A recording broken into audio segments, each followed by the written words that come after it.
Don't throw those leftover mashed potatoes away. I'm going to show you what you can do with them. Hello friends, and welcome to Butterfly Meadows Homestead. I'm Dorinda. Today I want to show you how to make a very special treat. Something that I ate often as I was growing up. If you have leftover mashed potatoes, you can make a wonderful side out of them.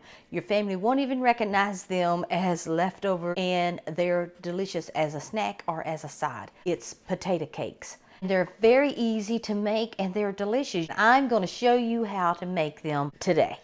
So you only need just a few ingredients to make your potato cakes. Of course, you need potatoes. You are going to need an onion, an egg, some salt and pepper, and some flour. So let's get started, and the first thing I want to do is I want to chop my onion. Now, green onions, if you have green onions, they are delicious in these. But I don't have any green onions, but I have an onion. You can also use onion powder. I've done that many times. But a fresh onion just tastes so much better. However, these potato cakes, you fry them, and they fry very quickly, kind of like a pancake. And so I have found that the best way to use my onion is to shave it on some kind of a grater. And so I have this little box grater here, and I usually use this setting. I don't know, this side, I don't know what it's called, but it gets them really fine. But you could also use the bigger one, but I don't like to have a crispy onion in my potato cake, so I use this one. So I'm going to peel this onion really quick, and then I'm going to chop it up really fine on the box grater, and then we will start mixing our ingredients together. Shave up my onion here. And it almost makes it into like a pulp, and that's what I want. And this, I have quite a few potatoes. This might be a little too much onion. I'm probably not going to use it all. Probably that's about 2/3 of this onion, and that's all I'm going to use because I don't want too much onion. Then it's not going to taste good.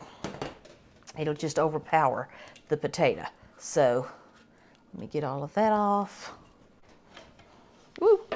I like all that onion juice. I want to keep that. So I have my onion all shaved up and in my bowl, and I have an egg.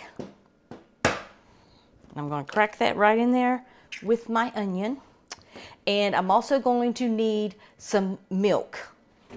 You can use any kind of milk you want to use, skim milk, whole milk, even buttermilk if you want to. I'm just going to use a little milk. I'm just going to pour. I'm not measuring. I will put a recipe in the description, as I always do, and I'll kind of guess at the amounts. But here's the thing. When you have leftover potatoes, you never know how many leftover mashed potatoes you're going to have. So you really need to learn how to eyeball it when you're making mashed potato cakes, just because you are going to have different amounts of potatoes, mashed potatoes. But I usually never use more than one egg, regardless of how many I have. Now, if I had, you know, double this amount, I might use 2 eggs, but 1 egg is usually enough. And I'm just going to stir all this together. I'm going to add about a teaspoon of salt, maybe half a teaspoon. Half a teaspoon of salt, and I'm going to add about, let's see, about a half a teaspoon of black pepper. You can always add more, but it's more difficult, you know, if you get too much. And then you just take your mashed potatoes and mix them in. We're also going to add some flour.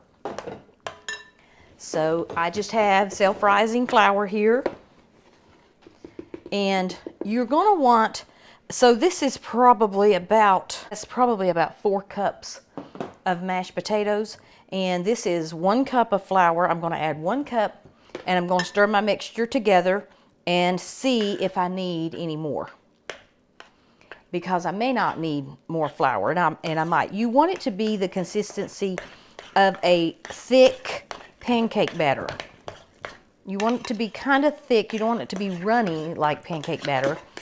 but you want to be able to spoon it out. And this is looking pretty good.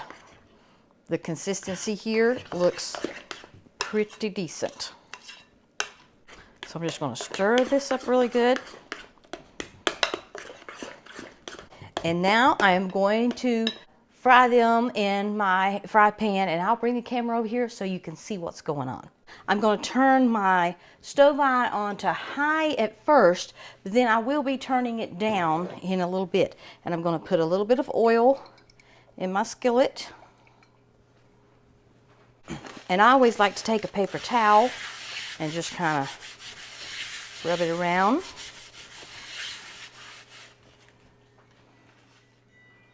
And whenever I'm making pancakes or anything like this that I'm frying, I always do one first to see how, one small one to see how I might need to adjust the heat on my skillet. So I just kind of put one in there, and we're going to let that fry because it's kind of like baking in a skillet. So we're going to we don't want a lot of grease to fry it like you would a French fry. The oil is just to keep it from sticking, and as you get to going along, they won't stick. But I always oil the pan in the beginning. But you know it's ready to turn when it will start to kind of bubble up a little bit and get really dry around the edges.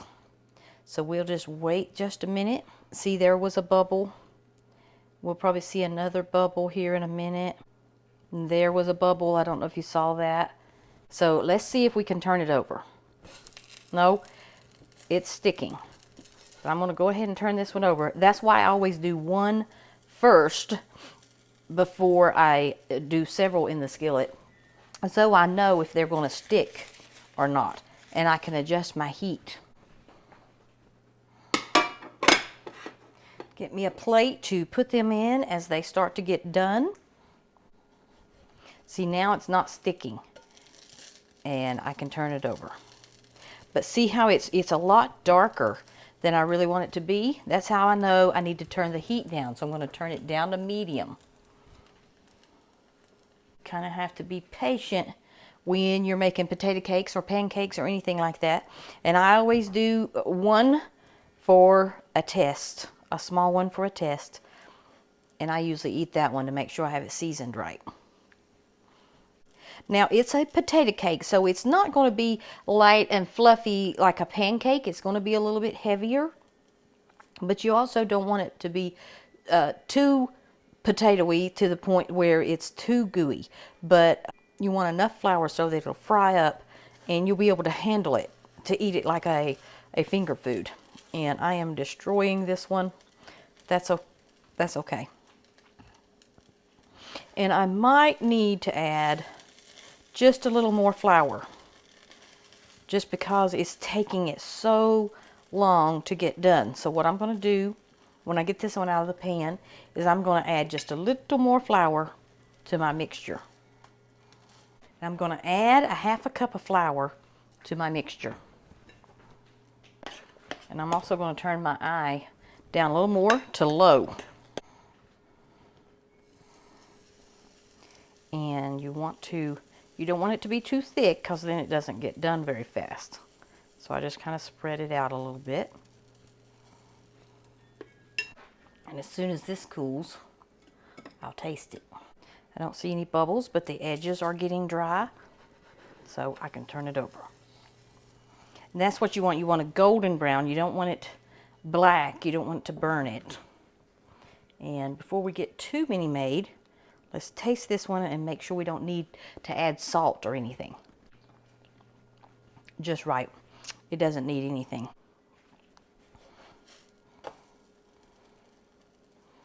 And the little bit of extra flour really helped. Sometimes I flip it a couple of times because I don't want it to get too brown. So now that I know I've got my heat right and the potato cakes are seasoned well, the next time I'll put like 3 in my pan. And I'm just using like a spoonful. You can make them as big or as small as you want to.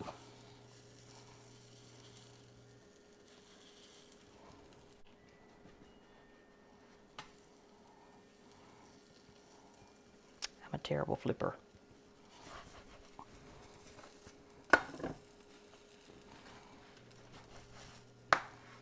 Oops.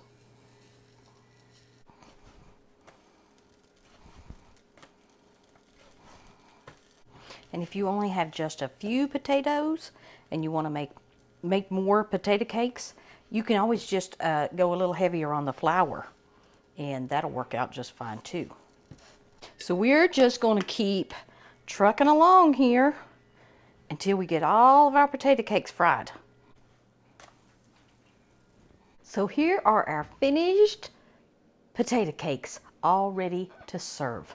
And I know you're going to love them. If you love mashed potatoes or you love potatoes, you're going to love them. So you got to give them a try. I'm so glad you joined me today. If you're enjoying these videos and haven't already, please consider subscribing to my channel. Hit that like button and share this video with your friends. Thanks for stopping by today. God bless. Bye-bye.